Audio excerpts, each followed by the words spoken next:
Tiene que haber por ahí. Ahora. Ahora sí se oye. Buenos días a todos. Buenos días, nos vamos sentando, por favor.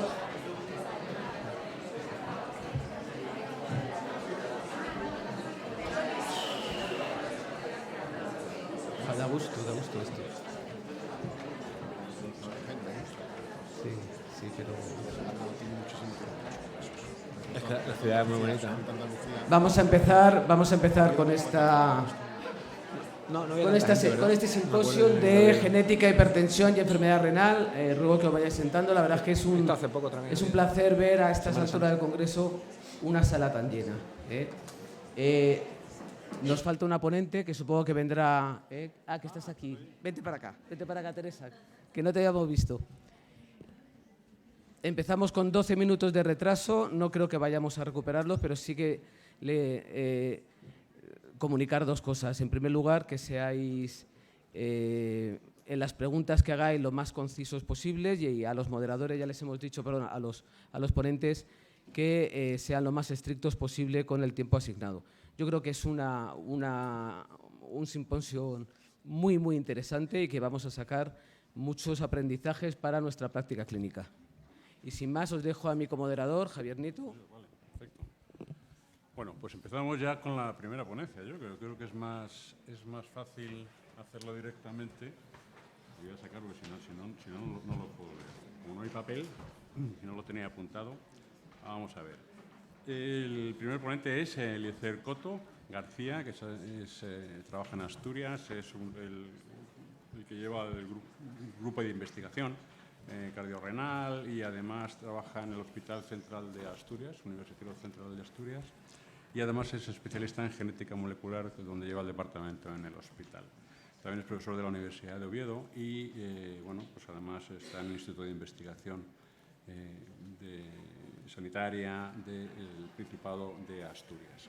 Él nos va a hablar de las bases genéticas de hipertensión arterial primaria. Cuando quieras, Eliezer. Bueno, ¿me oís? ¿Se me oye? Bueno, lo primero, gracias por invitarme a esta charla. 15 minutos es un poco pillado para hablar de probablemente la enfermedad genéticamente más compleja que hay, en el sentido de por el número de genes que están implicados. Es mucho más compleja que la hipercolesterolemia, por ejemplo. O sea, hablar de genética de la hipertensión arterial es hablar de centenares, de miles de genes diferentes interaccionando para conferir el riesgo final. Bien, una vez, para entrar un poco en materia, bueno, hay un componente genético de la hipertensión. Esto se conoce desde los años 50, 60 o desde antes incluso. Se puede determinar el componente genético o sospechar porque hay una historia familiar. Siempre es más... ¿Vale? Siempre es más probable que una persona que tiene un familiar en primer grado hipertenso vaya a ser hipertenso, pero no es una probabilidad de 100% como las enfermedades mendelianas, en las cuales la probabilidad es muchísimo más alta. Luego hay estudios de gemelos, los gemelos monocigóticos, en los cuales uno hipertenso es más probable que el segundo sea también hipertenso. Se puede estimar, se ha estimado hace muchos años, que la heredabilidad de la hipertensión esencial está entre el 40 y el 50%, pero es una cifra que a nosotros los genetistas nos dice poco, no dice nada. Bueno, si dice que hay un componente genético y que es probable, o que tienes una probabilidad alta al nacer, no alta, tienes una probabilidad de haber heredado o de tener una susceptibilidad a ser hipertenso. Pero eso no puedes separarlo del resto de variables ambientales o de variables adquiridas a lo largo de la vida. Fundamental, hay dos tipos de variantes en el genoma. Variantes muy raras de penetrancia elevada, que quiere decir que afectan de manera más drástica a la expresión o a la función de la proteína, son lo que los genetistas llamamos ahora variantes patogénicas. Olvidaos del término mutación, ahora son variantes patogénicas. ¿Vale? No veréis mutación en un informe genético ad hoc ahora mismo. Es variante probablemente patogénica, muy probablemente patogénica, probablemente no patogénica, una variante no patogénica en absoluto. Las variantes patogénicas son raras y están relacionadas con enfermedades mendelianas, las que sean. Las que nos interesan para la hipertensión o para la mayor parte de las hipertensiones son variantes relativamente frecuentes en la población de penetrancia reducida, que pueden modificar un poco la función o la expresión de la proteína correspondiente, y eso puede elevar un poco o reducir los riesgos de hipertensión. Pero esas no se van a manifestar siempre sin hipertensión o con una probabilidad muy alta, va a ser una probabilidad muy baja. ¿Cómo se descubren esas variantes? Con estudios casos controles. Típicos estudios en los que tú coges miles de pacientes con la característica clínica que ¿Qué quieres estudiar? Miles de personas sin esa característica y comparas el genotipo para cualquier variante. Y entonces haces una comparación estadística. Típico caso, los del sistema renina-angiotensina-aldosterona, que son de los primeros conocidos. Bueno, pues el gen de la ECA, hay una variante que eleva los niveles circulantes de ECA que se ha relacionado con la hipertensión. Vale. Eso al final se cuantifica como una OR, ya lo sabéis, una odds ratio. Una odds ratio aquí en la hipertensión normalmente son de 1,1, 1,2, que es muy poco. Vale, entonces es un contexto epidemiológico de toda la población para descubrir esas variantes casi. Más recientemente ya se han desarrollado los GWAS, que son analizar las variaciones del genoma completo. Yo os estoy hablando de 1 millón de variantes por todo el genoma, por los 3.000 millones de nucleótidos, y compararlos en pacientes y controles. ¿Vale? Eso es lo que se conoce como GWAS. Es una aproximación agnóstica. Yo echo la red y a ver lo que pillo. No tengo una hipótesis a priori. Si encuentro una asociación, luego voy a ver qué hace ese gen en relación con la enfermedad. Claro, aquí necesitas P's de 10 a la menos 7, porque estás comparando múltiples variables. Hay que hacer correcciones estadísticas. Yo no puedo en un GWAS decir que un gen está asociado porque me sale una P de 0,05. Eso es una... Vamos, por eso me va a salir que rezan por la mañana y se van a curar también. ¿Entendéis, no? Hay que aplicar correcciones estadísticas potentes. Y nada que salga por debajo de 10 a la menos 7 en un GWAS se va a considerar estadísticamente significativo. Fijaos que en un GWAS, por ejemplo, el gen de la conversora de angiotensina, un polimorfismo que se llama RS tal, que es un nucleótido por otro, y está relacionado con los niveles circulantes, aparece asociado con una P de 10 a la menos 14. Pero hay 200 genes que aparecen con ese grado de asociación. Todo lo que no pase de esa cantidad no se considera estadísticamente significativo. Y es un estudio hecho con 350.000 sujetos del Reino Unido, enfermos y controles.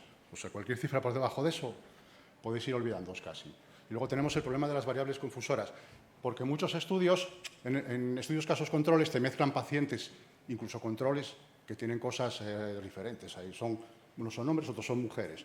Unos son obesos, otros no. Unos tienen, ¿entiendes? Es muy difícil, tienes que meter múltiples variables correctoras en análisis estadísticos y hoy en día se están utilizando aproximaciones de estadística bayesiana y de cosas muy sofisticadas desde el punto de vista estadístico para intentar eliminar las posibles variables confusoras. Bueno, por ejemplo, los GWAS. Aquí os he puesto un resumen de un artículo de una revisión reciente de una serie de GWAS, por ir al último, que es el del Warren que está publicado en el Nature Genetics. Ellos estudian inicialmente 140.000 sujetos, lo replican en otros 190.000 y al final les sale que el gen más asociado es YAG1. Si os suena, está relacionado en las formas mendelianas con una enfermedad que se llama el síndrome de Alaguille, que los pacientes tienen hipertensión, pero es una enfermedad rara. Yo me dedico a la genética rara y he visto un paciente en toda mi vida con esa enfermedad. Pero bueno, te da pistas de que las mutaciones en ese gen pueden estar relacionadas, entre otras cosas, con hipertensión. Es un síndrome. Y bueno, aparece asociado en los estudios casos controles más recientes. Esto ya es lo último, casi, de lo último. Tenéis aquí, de un artículo del Nature Genetics del 17, tenéis aquí, perdón. Vale. Un momento. Bueno. A ver, esto lo que significa son estudios GWAS en los cuales miran la presión arterial, no me funciona muy bien el puntero, pero lo veis, ¿no? La presión arterial. Diastólica, la sistólica y el PP, que creo que es el pulso, puede ser la presión pulso. Entonces, todos esos genes que están ahí aparecen asociados a una, a la otra o a los dos. Y os estoy hablando de miles de pacientes y miles de controles. Que aparezcan asociados quiere decir que hay un genotipo que si tú eres A o G en una posición, los A son más frecuentes en los enfermos que en los controles, como cualquier otra característica. Y en estos estudios, que ya son de la última generación, tienen una serie de genes candidatos y lo que intentan es relacionar si esos genes están expresados a la alta o a la baja en diferentes tejidos que pueden tener que ver con la regulación de la tensión arterial, que son lo que os puse a la derecha. Y entonces ahí veis genes que cuando se miran a nivel del RNA aparecen sobreexpresados o infraexpresados. Claro, idealmente, si yo tengo un gen que en un GWAS me sale asociado genéticamente, lo ideal es que me aparezca asociado funcionalmente, ¿vale? Que esté sobreexpresado, porque yo tengo que explicar cómo ese gen se relaciona con la enfermedad de alguna manera. A veces puedo no llegar a explicarlo, pero debería idealmente. Vale, esto ya es de lo último que hay de estos estudios. Y es lo más que os voy a poder contar y al final voy a llegar a una cosa que os va a dejar aplatanaos, porque vais a ver que esto tiene una utilidad a nivel clínico cero patatero. Si me preguntáis cómo traslado esto a la clínica, os digo, de ninguna manera. Esto es puramente descriptivo.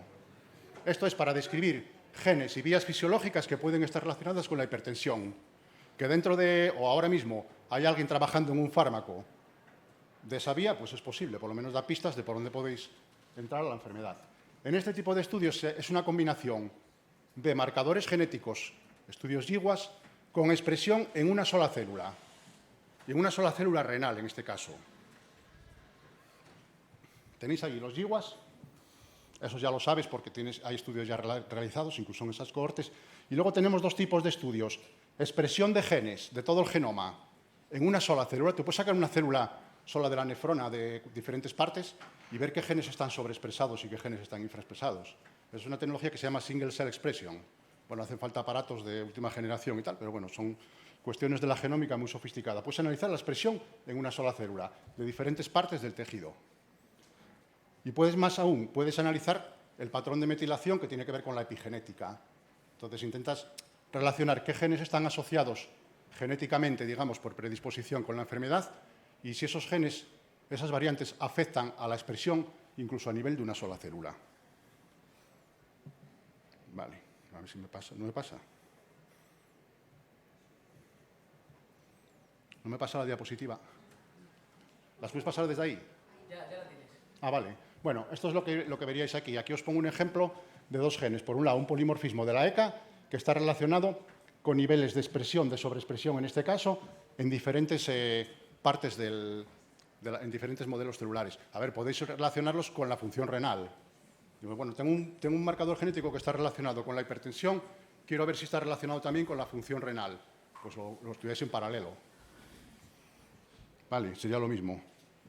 Y al final tenéis un resumen de genes que se describen con las dos técnicas, genes que aparecen asociados genéticamente a la enfermedad en cuestión, en este caso a la hipertensión, a la presión arterial, el que sea, y genes que están expresados en mayor o menor grado, incluso a nivel de una sola célula.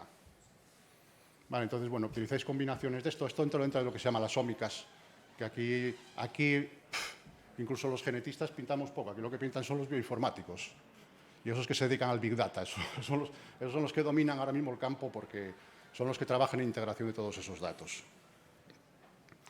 Al final, en ese artículo tenéis arriba genes relacionados con la función renal, con la IGFR, que están asociados en los diferentes cromosomas, y debajo genes relacionados arriba en el túbulo y en el glomérulo. Acordaos que os dije que se podían expresar los niveles en los diferentes tipos celulares. Entonces son genes que se expresan, que están relacionados genéticamente con la función renal y que se sobreexpresan o infraexpresan bien en el túbulo, bien en el glomérulo o bien en los dos. Vosotros, si queréis que podéis utilizar eso a nivel práctico, es puramente descriptivo. Bueno, voy a contaros una cosa en 2 minutos, para que os lo llevéis para casa. Y a lo mejor abro un melón aquí gordo. O sea, ¿esto os suena? Vale, os suena. Vale, yo como trabajo en la vía de renin-angiotensina y trabajo también en el COVID, cuando vi esto al principio, yo y otros cuantos dijeron, aquí hay tomate. Porque claro, tú veías que te ingresaban en las UCIs y en las plantas pacientes hipertensos a toneladas. O sea, la mayor parte de los pacientes que ingresaban eran hipertensos, o muchos. Entonces, hay una relación clara entre la severidad de la COVID y ser hipertenso preexistente o no. Acordaos que hubo mucho lío con el tema de los antihipertensivos en estos pacientes. Luego se llegó a la conclusión de que no modificaban nada. Pero evidentemente el virus está entrando en la célula por el AC2, que es un componente fundamental de esta vía. Y la variación en el AC2 está relacionada con el riesgo de COVID. ¿Vale? Y el AC2 está en el cromosoma X. Acordaos que los hombres tenían mayor riesgo, bastante más alto, o varios tipos de... Ahora mismo, la conclusión por varios estudios que hay en pacientes COVID es que las variantes genéticas se asocian al riesgo de COVID, pero parece que es una asociación indirecta por la hipertensión. Lo que te están elevando es el riesgo de hipertensión. ¿Vale? ¿Entendéis el razonamiento? Yo puedo estudiar COVID a huevo y me sale que la variante ID de la ECA, que está relacionada con niveles altos de ECA, está relacionada con la severidad de la COVID, porque es más frecuente en los que están en la UCI, por ejemplo. Pero cuando voy y meto la variable hipertensión, la relación desaparece. Pues esos pacientes vienen con la predisposición genética de la ECA, probablemente a través de la hipertensión. Bueno, esto lo vimos y está publicado. Y ya para terminar, os cuento esto que lo leí la semana pasada. Los artículos del COVID te llegan libremente y los puedes bajar, no tienes que comprarlos ni pedir suscripción ni nada. Si os suscribís, os llegan artículos, a mí me interesan por diferentes motivos algunos. Y yo la semana pasada leí este artículo, salió este artículo, que dice que los pacientes con COVID severo tienen niveles elevados de anticuerpos contra la angiotensina 2. Yo no sé si os suena esto, ¿vale? Pero esto, en mi opinión, abre un melón bastante gordo. No sé si entendéis el problema. Los pacientes que tienen COVID tienen mayor predisposición a desarrollar anticuerpos contra la angiotensina 2 y eso va a derivar probablemente en una interacción con el control tinglado de la hipertensión y con toda la vía fisiológica del sistema renina-angiotensina a través de esa vía.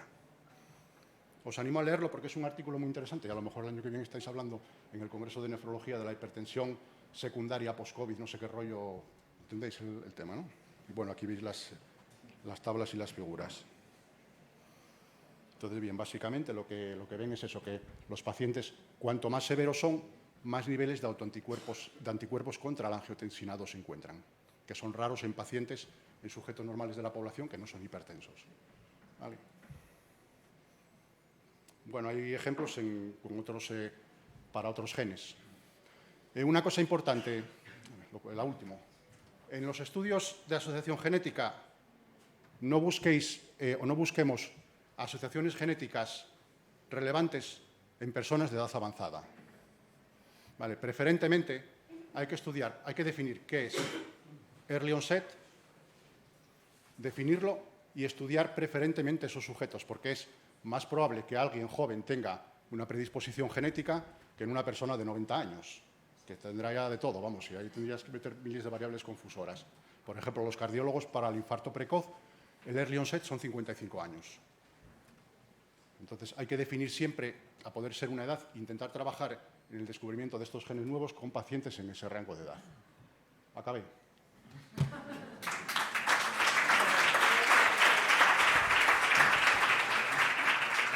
Las preguntas las haremos al final, los comentarios.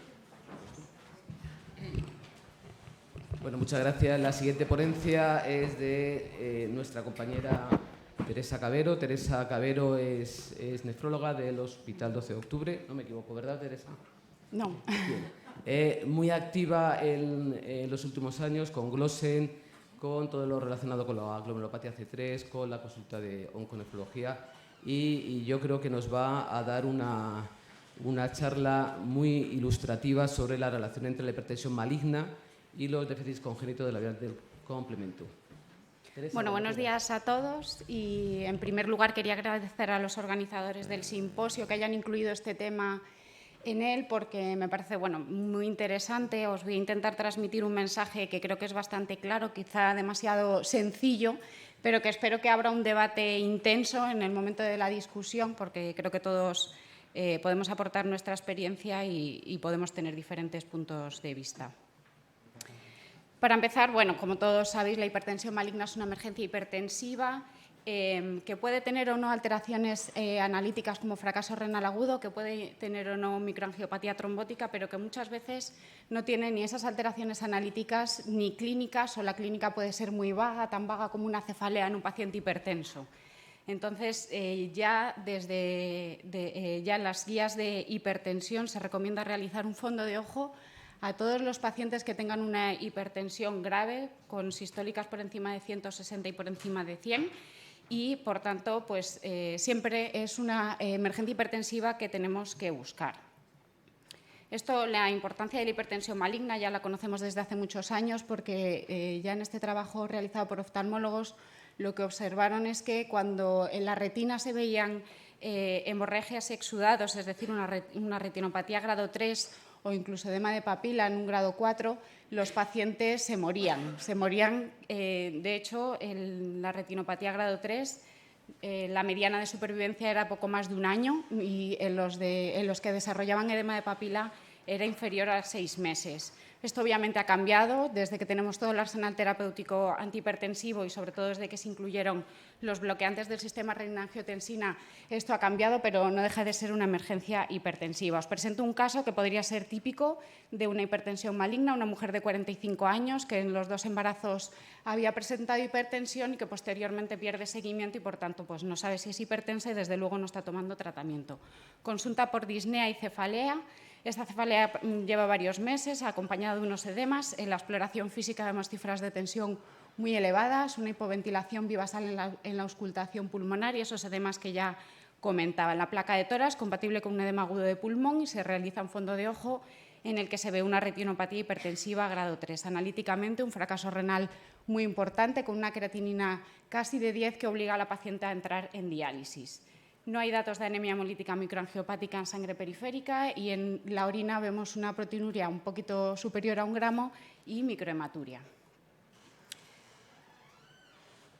Todo ello compatible con una hipertensión maligna.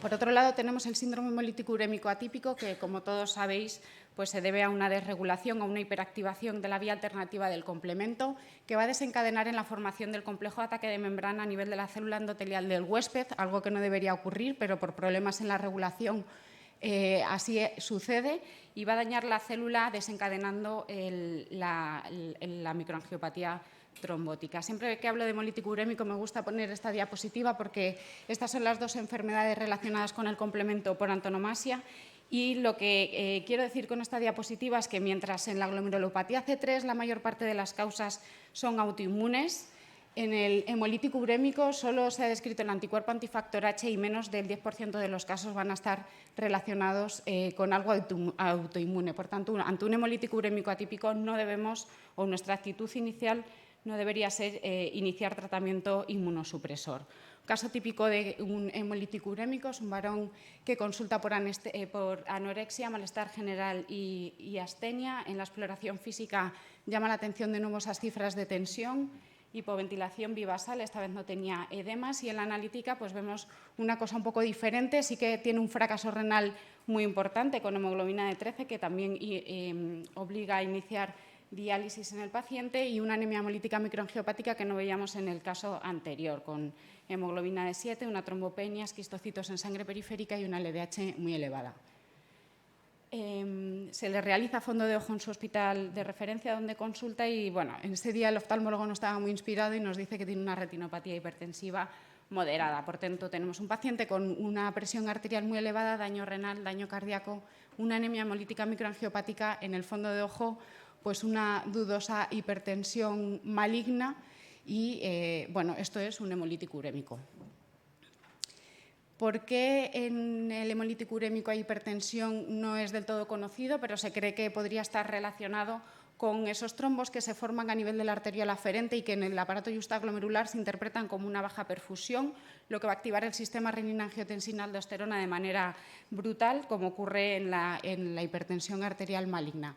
Con la idea de explorar cómo se manifiesta la hipertensión en los pacientes con hemolítico urémico, se lanzó este estudio Glossen, en el que recogimos 55 pacientes de varios hospitales españoles, y lo que vimos que efectivamente la hipertensión era una manifestación muy frecuente de la enfermedad, casi el 90% de los pacientes. En 2/3 de ellos la hipertensión era una hipertensión grave, con sistólicas por encima de 160 y diastólicas por encima de 100, y que incluso 1/3 de los pacientes se manifestaban como una hipertensión arterial maligna. Las cifras de presión arterial no fueron ni protectoras ni de riesgo para la respuesta hematológica o para la necesidad de diálisis. Sin embargo, eculizumab, que es el tratamiento del hemolítico urémico de elección, sí que pues, se obtuvo mejor respuesta en aquellos pacientes que fueron tratados en la cohorte global y, obviamente, también en los pacientes que se manifestaban con una hipertensión arterial más grave. En este mismo trabajo, aunque esto ya no era una cohorte multicéntrica, sino una cohorte del 12 de octubre, y quisimos incluir también nuestra experiencia con los pacientes con hipertensión arterial maligna, una vez excluíamos a los hemolíticos primarios. Y lo que vimos es que, a pesar de que la hipertensión arterial maligna esencial era la causa más frecuente de hipertensión arterial maligna, ninguno de los pacientes se había presentado con microangiopatía trombótica en sangre periférica o de los que estaban biopsiados o en la biopsia. Sí vimos que había 4 IgAs, una vasculitis ANCA y una hipertensión inducida por fármacos, en este caso era un anti-VEGF, que sí que, además de la hipertensión maligna, tenía microangiopatía trombótica. Lo que vimos al comparar las dos cohortes es que el paciente con hemolítico urémico era un paciente más joven y que se presentaba con un fracaso renal mucho más grave, con necesidad de diálisis hasta en el 80% de los casos frente al 15% de la cohorte global.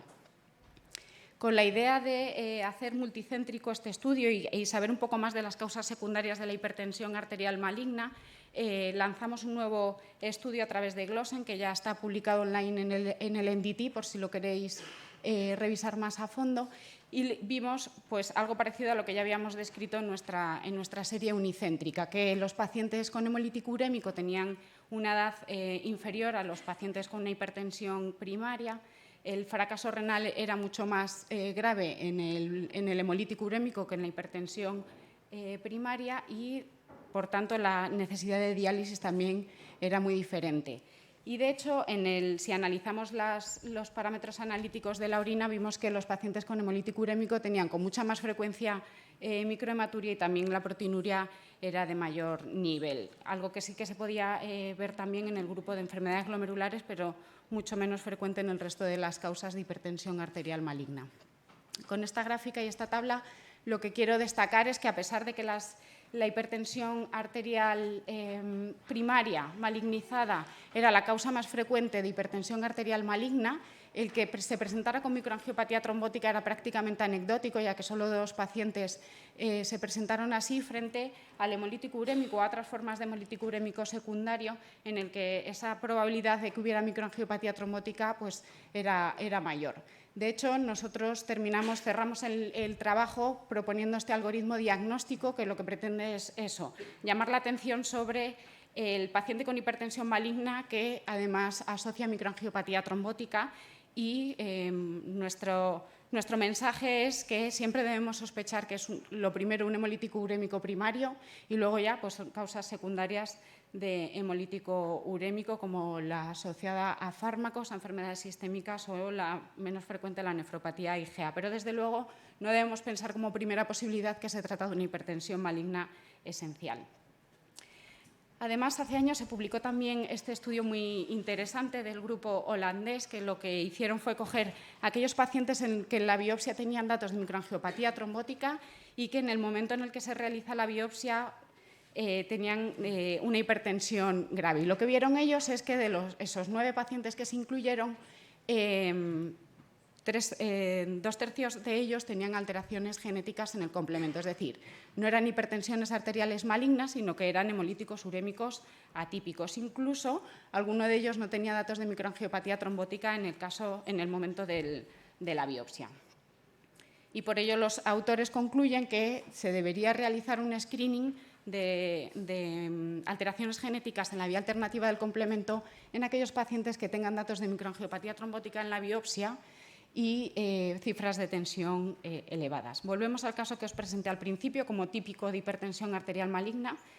La verdad es que en el hospital en el que la recibieron lo pensaron muy bien, supongo que les llamaría la atención la orina y realizaron una biopsia renal. Realizaron una biopsia renal y lo que vieron es que 6 de los glomérulos sanos, que no estaban esclerosados, tenían datos de retracción, es decir, tenían unos glomérulos isquémicos y además en las arteriolas radiales encontraron trombos. Aún así, el diagnóstico tanto anatomopatológico como clínico fue de hipertensión arterial maligna. Quiero llamar la atención con este caso porque es una paciente joven con hipertensión arterial maligna. Se le ha buscado la causa secundaria, pero aún así se ha llegado al diagnóstico de que es esencial. Necesitó diálisis en el momento del diagnóstico, un fracaso renal muy importante. Tenía microhematuria, tenía proteinuria y esto, según nuestra tabla de características basales de los pacientes con hipertensión arterial maligna, pues nos lleva al grupo de hemolítico urémico, aunque en ese caso la paciente no tenía anemia hemolítica microangiopática.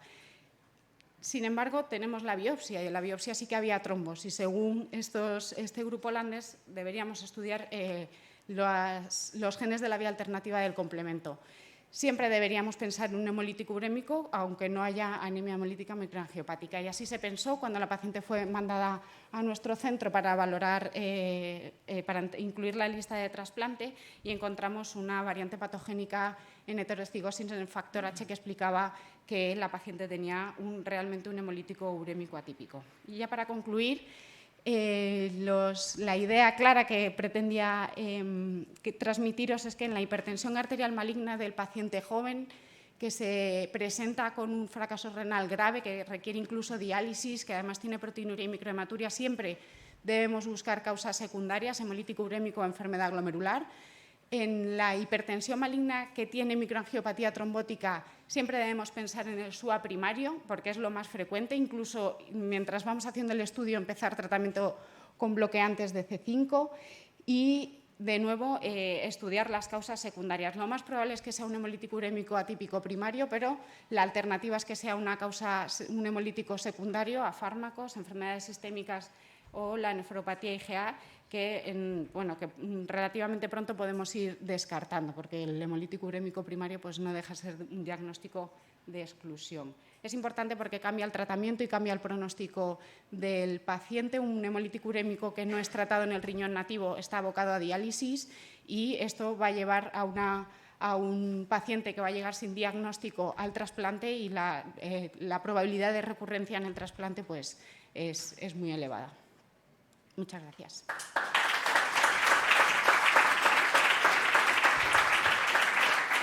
Gracias, doctora Cabero. Las preguntas al final.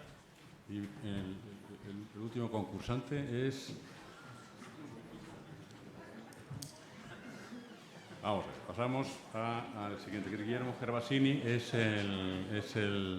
trabaja en la Universidad de Extremadura, en Badajoz, y es especialista en farmacogenética. Y además es especialista en genética relacionada con el riego vascular y renal, con lo cual, como veis, tenemos tres espadas de primera línea. Adelante, cuando quieras. Muchas gracias por la invitación, por estar aquí.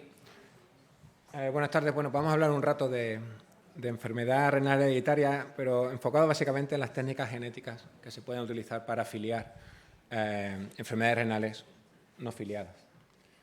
Esto es rápido. Esto ya se sabe. En unos años la enfermedad renal será una de las causas de muerte principales en el mundo.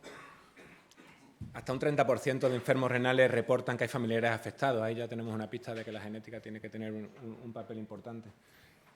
Hay cosas importantes. Por ejemplo, hasta el 25% de pacientes que llegan a enfermedad renal terminal llegan sin un diagnóstico claro. Y aquellos que llegan, se confirma que entre un 10 y un 15% de adultos y la mayoría de pacientes pediátricos que llegan a enfermedad renal terminal tienen una base genética.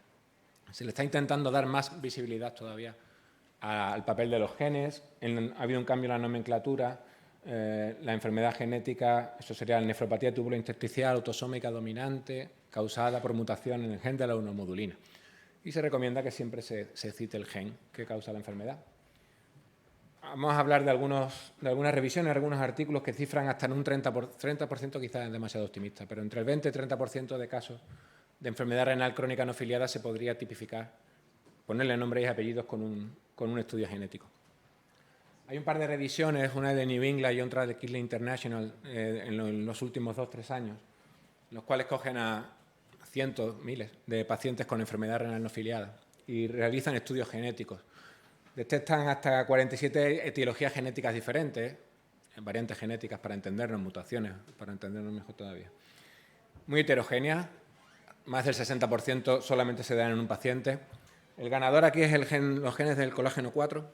Las variantes en estos genes representan 2/3 de las glomerulopatías de estas enfermedades renales no filiadas y 1/3 del diagnóstico total.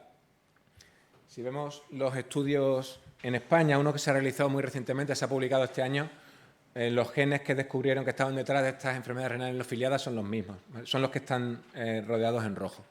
Digamos que hay una homogeneidad interpoblacional en estos genes causantes. El problema gordo de la enfermedad renal hereditaria, de las enfermedades genéticas, es la variabilidad fenotípica. Es decir, la clínica tan difusa que tiene, que muchas veces, algunas, ¿no? Y muchas veces hace complicado el diagnóstico. ¿Y por qué esta clínica difusa?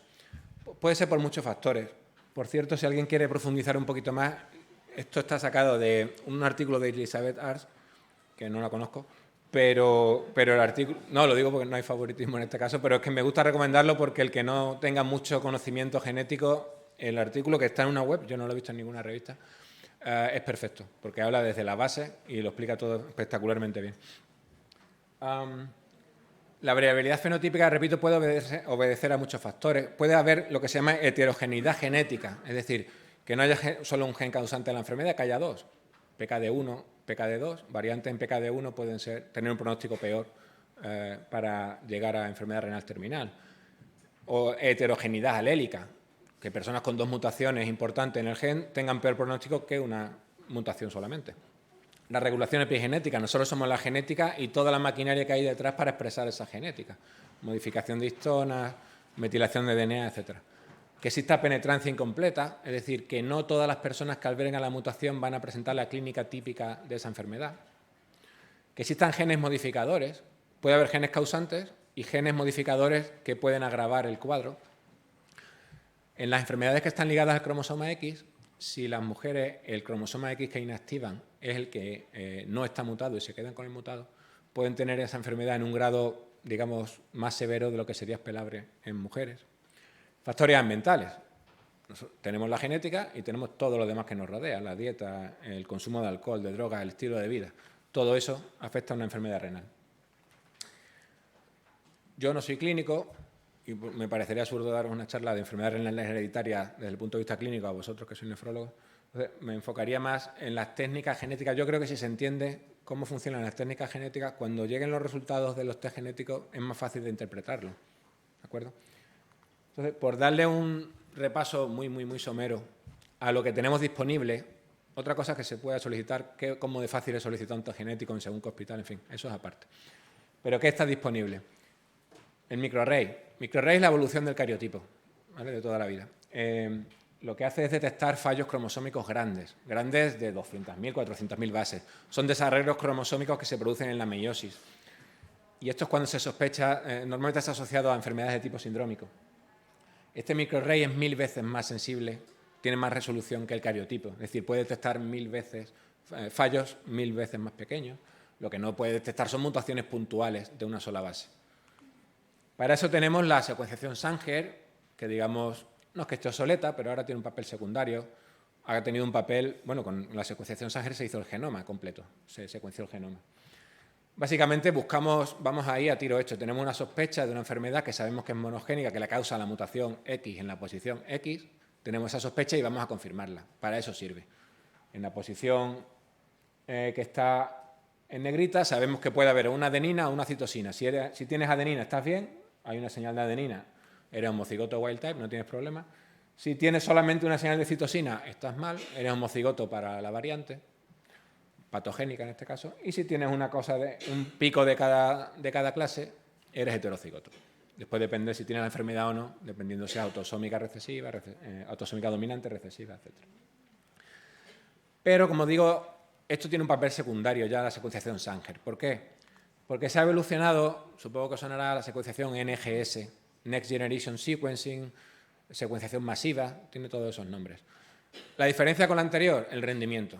Antes teníamos que ir fragmento a fragmento de 700 a 800 bases y esto puede analizar miles de fragmentos a la vez, con lo cual nos abre unas posibilidades que son impensables con la secuenciación Sanger. Y hay varias maneras de aplicarlo. La manera más sencilla, diríamos, sería diseñar un panel. Bueno, pues aquí a la derecha, esto no es una enfermedad genética hereditaria, es un estudio nuestro que hicimos para nefropatía diabética y pensamos en 70 genes con una hipótesis que podrían estar detrás y lo secuenciamos. Pues eso es un panel a la carta suena mal en español, pero bueno, customized, como dicen en inglés, ¿vale? Así todo, esto no se puede hacer en el portátil de casa. Es decir, necesitas un bioinformático mínimo que te traduzca toda esa información. Claro, los genes del panel, eso es revisable, porque si mañana aparece un estudio que dice que este gen está relacionado con la enfermedad que sea y tú no lo tienes en el panel, esos paneles hay que actualizarlos, eso es un problema. El siguiente paso de complejidad para la NGS sería secuenciación del exoma completo.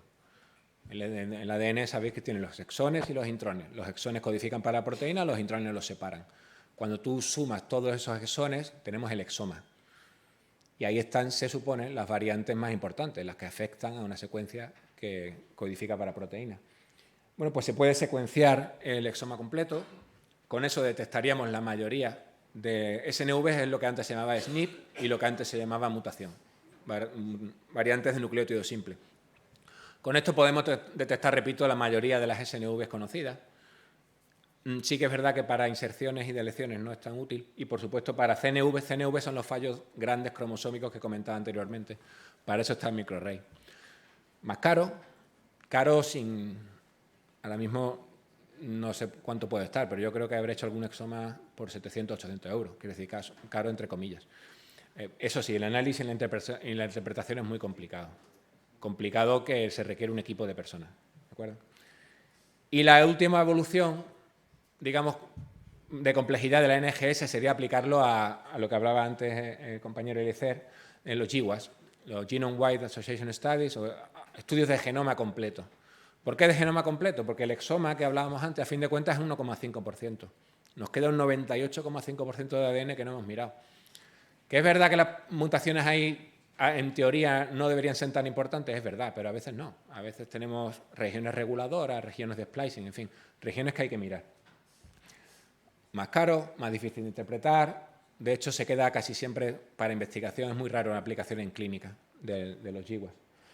A la derecha tendríamos lo que se conoce el Manhattan Plot. Esto, bueno, por decir, supongo que lo conocéis, es el output más conocido de un GWAS. Los números son cromosomas. Por ejemplo, en el cromosoma 1 que está en rojo, cada punto es una variante y en las ejes ordenadas están las P's, que es el valor de asociación, como decía Eliezer, con más de 1000, por lo menos con mayor de 10 elevado a menos 7, para tener una asociación medianamente significativa.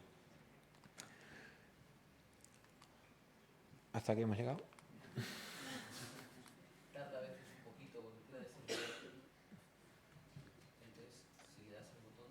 Ahora, vale. Vale.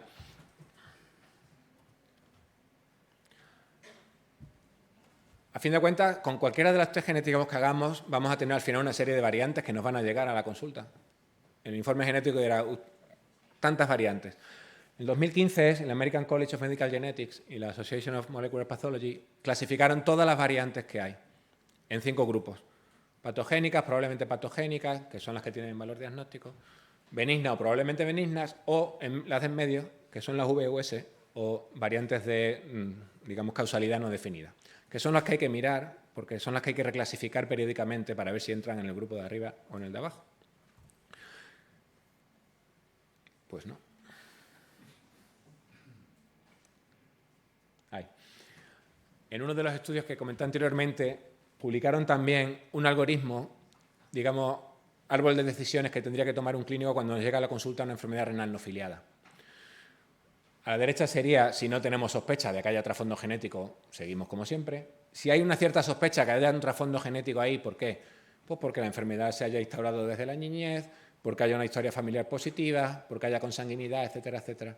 Recurrimos a los test genéticos. Si solamente hay, síntomas renales, podemos hacer una secuenciación del exoma, a no ser que tengamos una sospecha muy clara de una enfermedad monogénica que conocemos y se fragmenta con la secuenciación Sanger, lo que comentaba anteriormente. Pero si no tenemos una sospecha clara, secuenciación del exoma. Si hay más órganos afectados y es una enfermedad tipo sindrómico, habrá que hacer probablemente microarray además del exoma para ver esos desarreglos cromosómicos.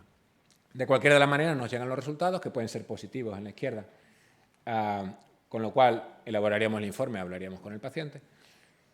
O puede ser que no tengamos variantes patogénicas y entonces habría que revisarlo, ver esas VUS, esas variantes que están entre arriba y abajo, entre benigna y patogénica, y mirarlo periódicamente a ver si las han incluido en patogénica, plantearnos a lo mejor hacer un estudio de genoma completo, si el caso es muy complicado, plantearnos causas muy extremas como un mosaicismo. Hay gente que tiene una población de células con mutaciones y otras sin mutaciones. En fin, cosas más complicadas. En fin, es un árbol de decisiones que, bueno, se basa mucho en el sentido común, como tiene que ser estas cosas. En el 2021 hubo una conferencia auspiciada por las guías que digo sobre la controversia de la genética en la enfermedad renal. Y las conclusiones se publicaron este año en el Kidney International. Hay un fragmento de la revisión que está bastante bien y habla de cómo implementar la genética en la nefrología. Este caballo de Troya, que todo esto está muy bien, pero ¿y esto cómo lo hago yo en la consulta? Claro, eso es complicado y depende muchísimo de los hospitales, del sistema de salud, etcétera, etcétera. Esto está bien, claro, desde un punto de vista de un mundo ideal, con recursos ilimitados, etcétera, etcétera. Pero bueno, por lo menos como punto de partida no está mal. Ellos hablan de una pirámide de nefrólogos, en la cual la base de la pirámide estaría el porcentaje más grande de nefrólogos con unos conocimientos básicos de genética. Yo creo que eso es clave. Porque antes de pedir los test genéticos es clave que una persona sepa lo que está pidiendo o lo que puede llegar a obtener con esos test.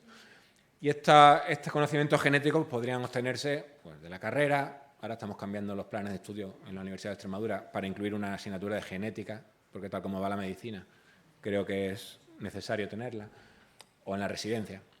Una parte media de la pirámide con menos nefrólogos, pues se me ocurre a lo mejor 1 por centro, quizás, en un mundo ideal, repito, que tengan más experiencia porque han hecho cursos, porque han hecho talleres, etcétera, etcétera, o porque su experiencia clínica les ha puesto en contacto con estos casos.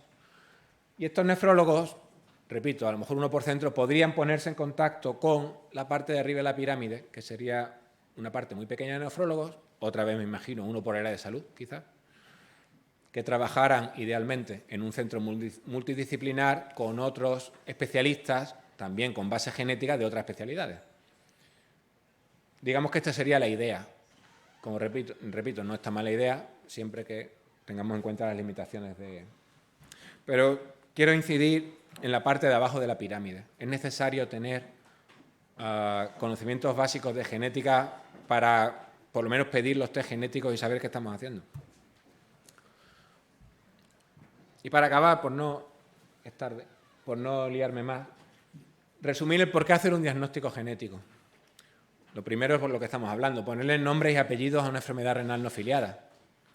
Si tú le pones nombre y apellido a una enfermedad renal no filiada, se te abren unas puertas ahí de información que antes no tenías. Confirmar o reclasificar un diagnóstico clínico. Uno puede estar delante de una persona con quistes renales, pero lo que tiene es una nefropatía por mutaciones en el HNF1B, que solo se accede a eso con un test genético. O elaborar un diagnóstico más específico. Puedes tener una glomerulopatía y haciendo el test genético puedes ver que hay una variante en el gen de colágeno 4 y se diagnostica un síndrome de Alport autosómico dominante. Es decir, especificar más el diagnóstico. ¿Para qué puede ser útil también? Diagnóstico presintomático, asesoramiento genético reproductivo, es decir, progenitores con enfermedad renal, dar las posibilidades de que a ver si el feto tiene o no tiene, descartar enfermedad renal en donante en trasplante de vivo, evitar biopsia renal, evitar procesos invasivos, elección de un tratamiento específico. No hay muchas ocasiones en las que esto sea verdad, pero hay veces que si uno le pone nombre y apellido a la enfermedad renal no filiada y salimos con la enfermedad genética tipificada, tenemos un tratamiento de elección. Y por último, pues ayudar a la inclusión de otros especialistas. Como digo, hay veces que estas enfermedades renales hereditarias afectan a muchos otros órganos. Bien, ya solo acaba, esto solo. Nosotros en la Universidad de Extremadura, con el grupo de investigación renal, medicina interna y gente de la universidad. Muchas gracias. Muchas gracias. Por favor, doctor Coto, sube aquí. Pues por aquí tenemos unos minutitos para algunas preguntas. ¿Hay alguna pregunta en la sala?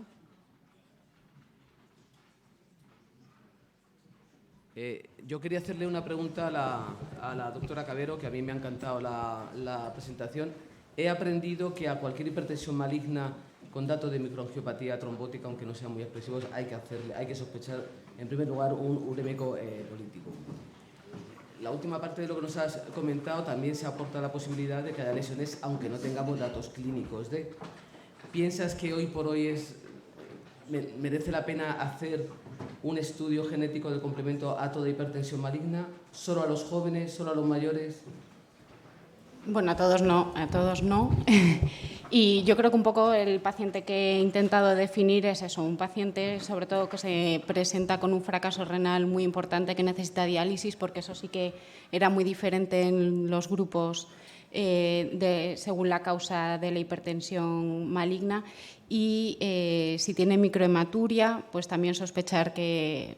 Yo creo que idealmente habría que hacer una biopsia, pero es verdad que hay pacientes que te llegan ya con unos riñones feos en la ecografía y que pues... entre que te da más miedo hacerlo y que crees que va a ser menos probable llegar a un diagnóstico con la biopsia, pero nosotros en esos casos sí que hacemos estudio genético. Seguro que hemos hecho estudio genético a IgAs, pero sí que en esos pacientes con esas características sí que lo hacemos. Que esto al final son pocos pacientes, o sea que se selecciona mucho. Muchas gracias.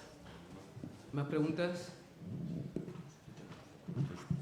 Yo pensaba que quizá estábamos cerca de llegar a la consulta, que nos metiéramos la tarjeta en el cajero, saliera luego el Big Data y luego con la Learning Machine al final, al otro lado del cajero no sé si habría alguien más, ¿no? Pero eso es lo que dice todo el mundo, lo que dicen los cómics. ¿Para cuándo eso? O por lo menos, ¿qué podemos utilizar ahora, aparte de saber lo que queremos, lo que necesitamos para poderlo interpretar? ¿Qué podemos utilizar ahora? Estamos lejos de eso. No hay por qué esconderlo.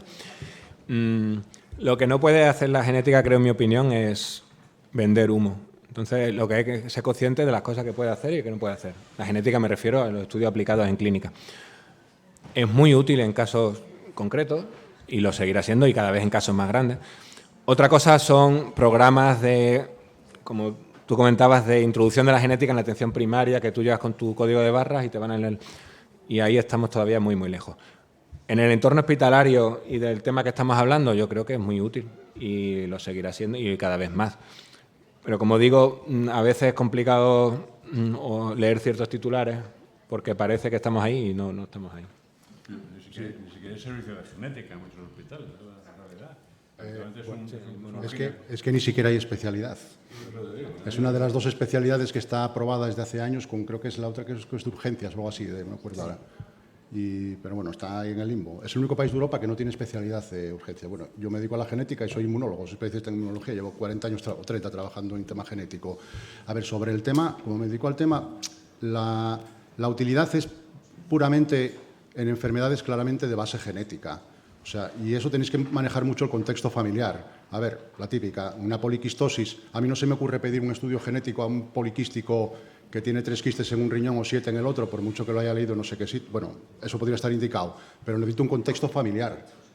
¿Vale? Necesito estudiar también a la familia y ver que realmente tengo unas pruebas de que genéticamente la enfermedad sigue una orientación familiar. Y luego, segundo, ¿para qué lo queréis? Porque si es hacerle un estudio, aunque sea un señor de 70 años, por poner un ejemplo, que es poliquístico, para decirle que tiene una mutación en un gen, no le encuentro mucho sentido.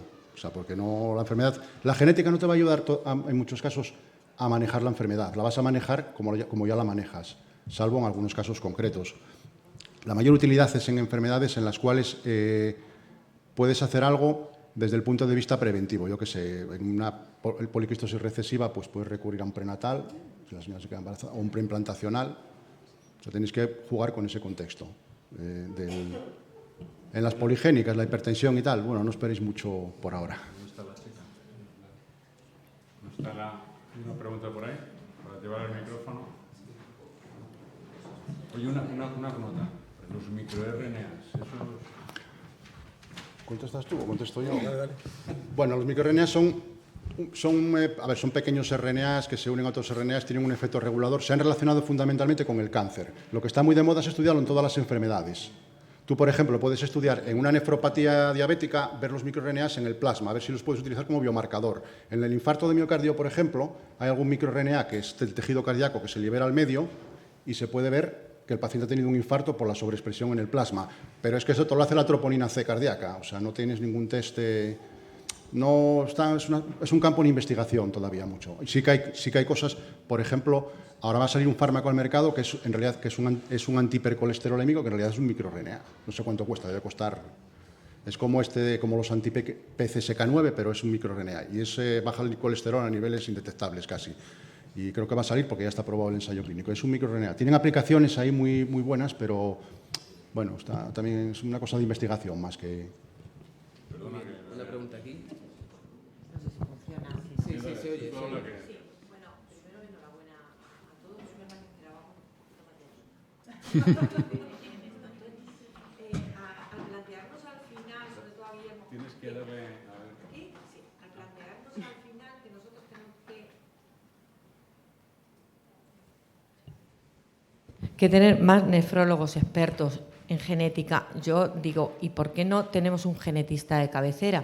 Quiero decir, es dificilísimo, estamos muy dispersos, algunos estamos en sitios donde no hay genética ni nada que se le parezca, pero un genetista que nos ayude nos hace mucho y yo, de hecho, así lo hago, es decir, me fío, le cuento el caso y me dice, tienes que pedir esto.